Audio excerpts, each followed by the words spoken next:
Salut à toutes et à tous. C'est la quatrième, je crois, la quatrième vidéo de la mécanique du solide, dans laquelle on va voir deux exercices. Donc, c'est parti avec le premier exercice. Dans un repère O, I, J, K, soit A et B deux points de l'espace, soit un champ V de vecteurs équiprojectifs, tel que V en O est égal à 1, 1, 4, V en A est égal à 1, 1, 1, et V en B est égal à 2, moins 1, 9. Comme première question, on va déterminer la résultante du torsor T associé au champ V. Donc, deuxième question, on va déterminer V en M en deux points M de l'espace. Et comme troisième question, on va déterminer l'axe central du torsor et on va calculer V sur delta. Attention, on n'a pas encore parlé de l'axe central, c'est pourquoi on va faire un petit rappel au milieu d'exercice.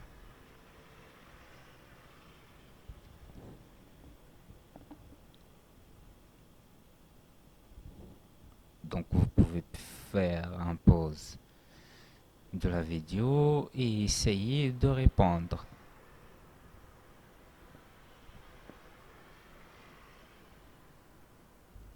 Alors la première question, calcul de la résultante du torsor. Donc, d'après les données d'exercice, on a le champ V qui est équiprojectif. Cela veut dire qu'il est antisymétrique.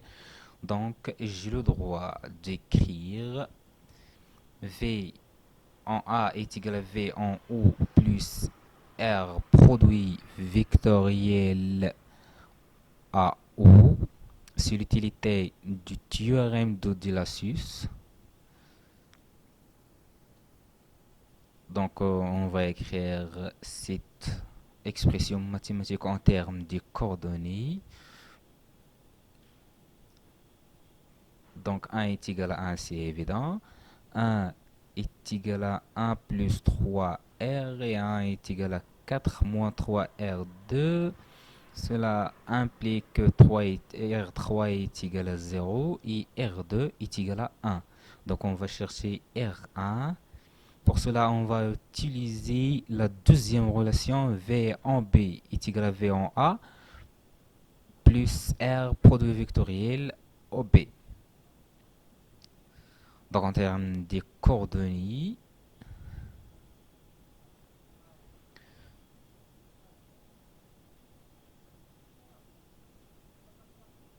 donc un simple calcul est standard. On a déjà fait ce genre de calcul.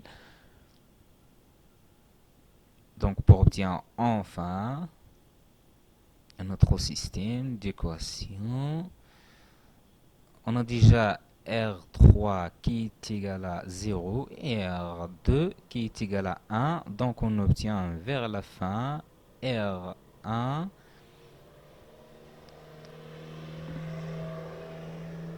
R1 qui est égal à 2. Alors R est égal à 2, 1, 0. La question 2, c'est V en deux points M de l'espace. Alors V en M est égal à V en O plus R produit vectoriel OM en termes des coordonnées. Alors M en général, il a les coordonnées x et y, z. Donc le vecteur OM aussi, il a les coordonnées x, y, z, puisque O, il a les coordonnées du 0, 0, 0. Alors on obtient vers la fin un champ en M défini par 1 plus Z et 1 moins 2Z, 4 moins X plus 2Y. Donc on peut faire un test pour vérifier est-ce que les résultats sont vraiment corrects ou non. Euh, il suffit de remplacer les coordonnées du point A en champ du M et vous aurez les mêmes résultats qu'on a dans les données d'exercice V en A, V en B et aussi V en O. Donc la troisième question, c'est détermination de l'axe central du torseur. Donc, un petit rappel ici. L'axe central d'un torseur.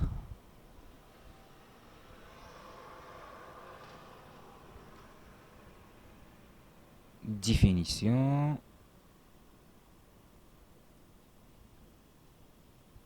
Donc, l'axe central delta d'un torseur T est l'ensemble du point P de l'espace tel que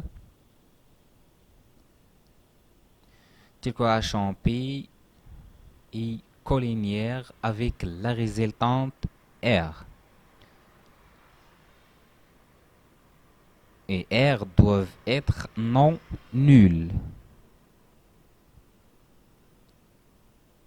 Donc on écrit H en P est égal à lambda fois R. Lambda, c'est un réel.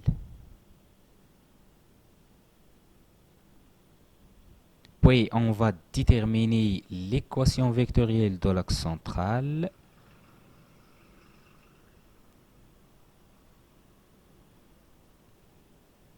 Donc soit O, l'origine d'un repère orthonormé direct. Pour tout point P appartenant à delta, on a H en P est égal à lambda fois R.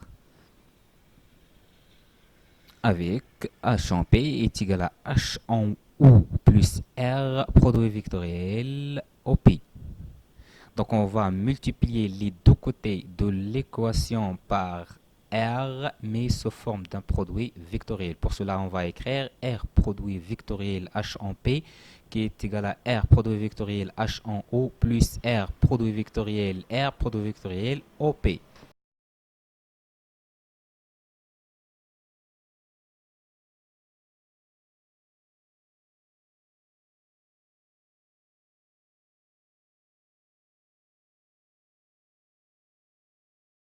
On va faire un passage en utilisant le double produit vectoriel.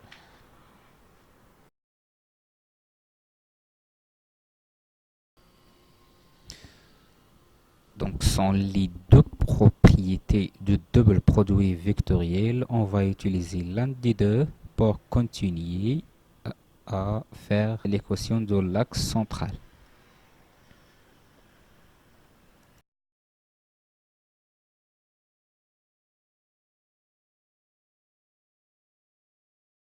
En utilisant l'un des propriétés du double produit vectoriel pour obtenir enfin une équation vectorielle de l'axe central.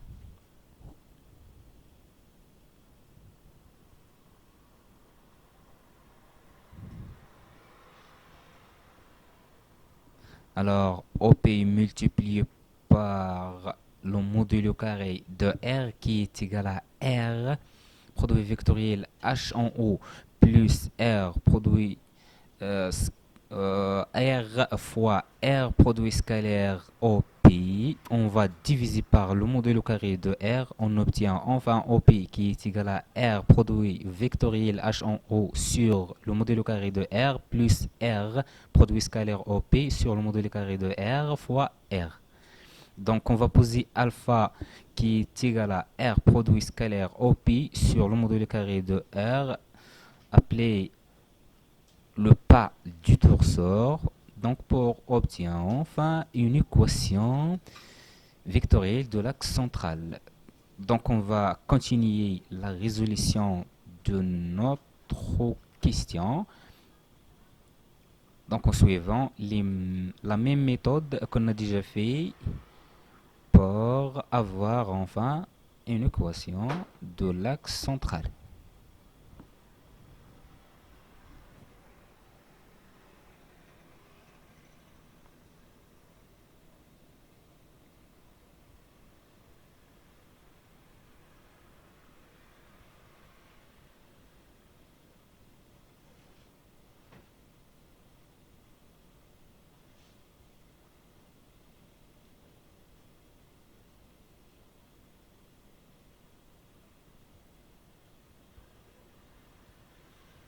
Donc voilà, c'est l'équation de l'axe central.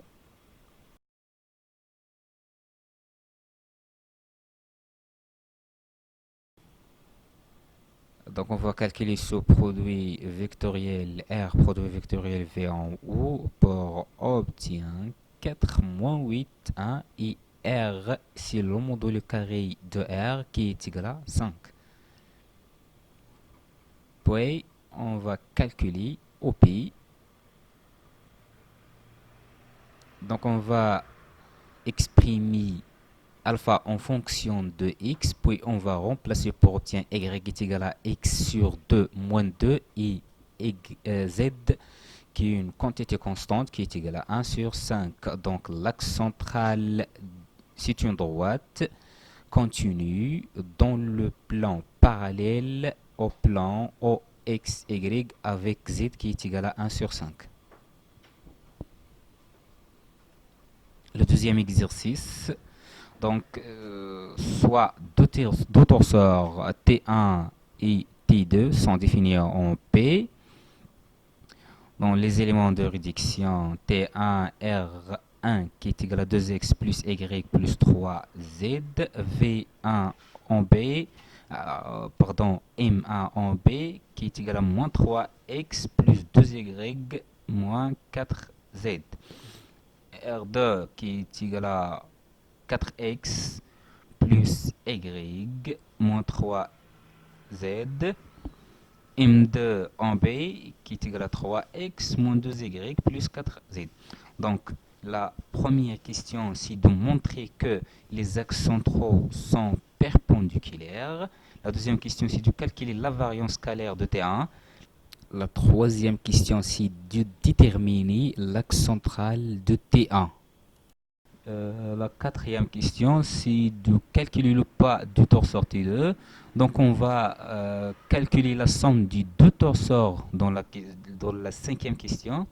Et une question supplémentaire, c'est de déterminer le type de la somme.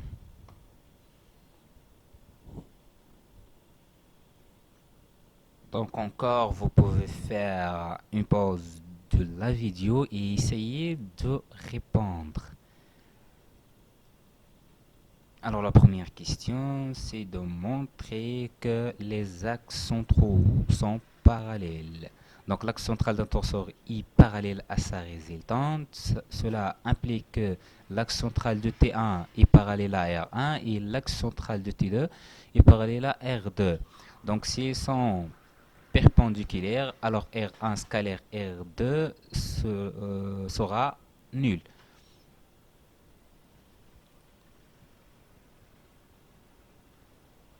Alors, R1 scalaire R2 qui est égal à 2x plus y plus 3z scalaire 4x plus y moins 3z qui est vraiment égal à 0. Donc, on va vérifier est-ce qu'il est nul ou pas. Alors, le produit scalaire est simple à calculer.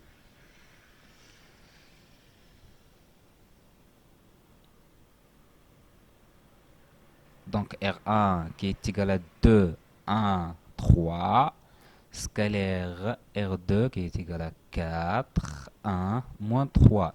Donc on va voir un 8 plus 1 moins 9 qui est égal à 0. Donc l'automoment du torseur, c'est exactement l'invariant scalaire qui est égal à R1 fois M1 en B.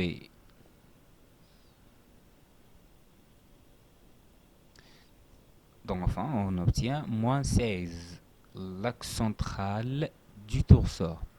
Donc la même méthode qu'on a déjà vue dans le premier exercice, on va la suivre pour avoir une équation de l'axe central du torseur.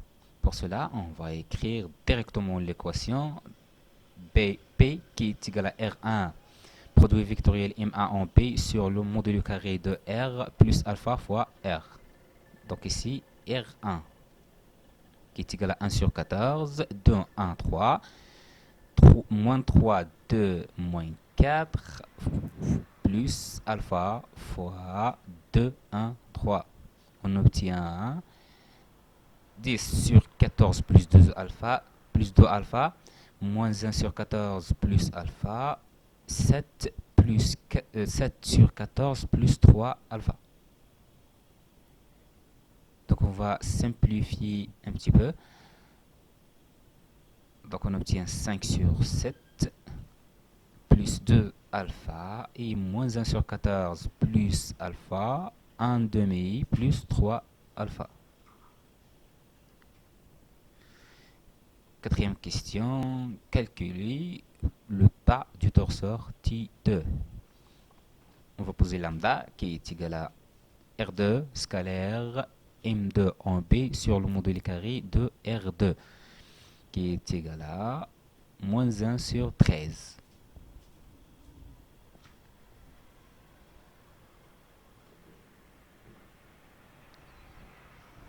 La question 5, c'est de calculer la somme, donc T1 plus T2. Donc une remarque ici, pour calculer la somme, il faut que les deux torseurs sont définis en même point. Ici, sont définis en B. Alors la somme, elle a une résultante qui est égale à 6x plus 2y et un moment qui est égal à un vecteur nul. Donc le type c'est un glisseur car le moment Alors est c'est terminé nul. avec les torseurs. Dans la vidéo prochaine, on va commencer le deuxième chapitre, la cinématique du solide. Donc à la prochaine, au revoir.